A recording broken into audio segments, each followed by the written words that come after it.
যাদুবিদ্যাক কেন্দ্ৰ কৰি অসমত প্ৰথমবাৰৰ বাবে অনুষ্ঠিত হ'ব মায়ং ইন্দ্ৰজাল যাদু মহোৎসৱ।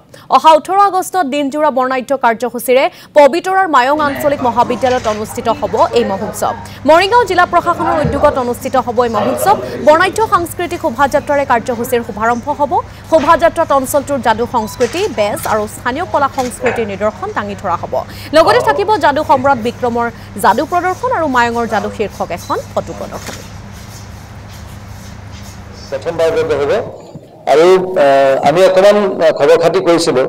ফেষ্টিভেল অফ মিউজিক মেজিক যোনটো আমি কৰিবলৈ ওলাইছোঁ, এইটো ৰাষ্ট্ৰীয় পক্ষপাততো সেই তেনেধৰণে অকল মেজিকৰ বাবে এটা ফেষ্টিভেল হোৱা নাই, কিন্তু এইটো মায়ঙতে নহয়, ভাৰতবৰ্ষত প্ৰথমবাৰৰ বাবে হ'ব। কি কয় এইটো আমাৰ হয়, মই উৎপল নাথ ডাঙৰীয়াক তেওঁলোকে গোটেই আমাৰ মায়ঙৰ যোনখিনি লোকেল ল'ৰা বা আমাৰ মৰিগাঁৱৰ যোনখিনি ল'ৰা, এইটো চব অকল জিলা প্ৰশাসনৰ প্ৰগ্ৰাম নহয়। জিলা প্ৰশাসনে পৃষ্ঠপোষকতা কৰিছে, কিন্তু গোটেইখিনি বস্তু যিহেতুকে আমি ধৰি লওক এবছৰ দুবছৰলৈ গুচি যায়, কিন্তু আমাৰ মৰিগাঁওবাসী ৰাইজ, বিশেষকৈ মায়ঙৰ যোনখিনি ডেকা ল'ৰা বা যিখিনি জ্যেষ্ঠসকল আছে, তেওঁলোকক একত্ৰিত কৰা হৈছে। এই ফেষ্টিভেল বা অনাগত দিনত তেওঁলোকে আগবঢ়াই লৈ যাব। সেইকাৰণে মই উৎপল নাথ ডাঙৰীয়াক মই অনুৰোধ জনাম।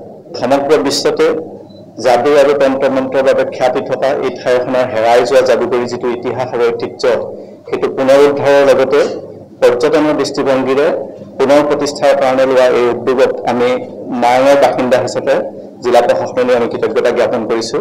বিজ্ঞান আৰু প্ৰযুক্তিবিদ্যা আমাৰ মানৱ জীৱনলৈ অহাৰ লগে লগে আমি যে কিছুমান বস্তু সম্পূৰ্ণভাৱে নগণ্য কৰি দিব লাগিব, আমাৰ ইতিহাস যে আমি পাহৰি যাব লাগিব, সেইটো কথা নহয়। এই ইতিহাস